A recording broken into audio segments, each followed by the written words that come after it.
Today is Black Ribbon Day, the European Day of Remembrance for the victims of Stalinism and Nazism. In honor of this, we remember 3 20th century martyrs of totalitarianism. Some Catholic martyrs of Nazi persecution are well known, including St. Maximilian Kolbe and St. Edith Stein. But the story of St. Titus Brandsma, a Dutch Carmelite, may be less familiar. St. Titus was a professor at the University of Nijmegen. He traveled the world giving lectures on philosophy and Carmelite spirituality. As an ecclesial advisor to the Catholic Journalists Association, he was put in charge of overseeing nearly 30 newspapers. This position ultimately cost him his life.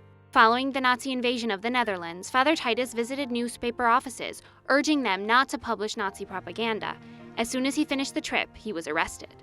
After several months in prison, he was sent to the Dachau concentration camp. Before receiving the lethal injection, Father Titus gave his rosary to the nurse who would administer the dose. The woman, a Nazi sympathizer, told him she did not know how to pray. Father Titus told her she only had to say, "Pray for us sinners." She later converted and, years afterward, testified during his canonization process.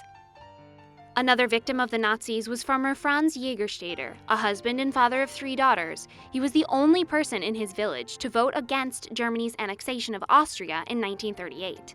When he was called up by the German army, he reported to the recruitment center and said he would not fight, offering instead to perform nonviolent service. He was arrested and convicted of sedition. 5 months later, he was executed by guillotine. Blessed Theophilus Matulionis, a Lithuanian bishop under Soviet rule, suffered a slower form of martyrdom. Secretly ordained a bishop, he spent many years in prison after being sentenced on multiple occasions.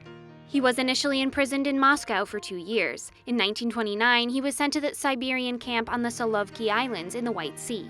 There he spent 4 years and many months in solitary confinement and during forced labor.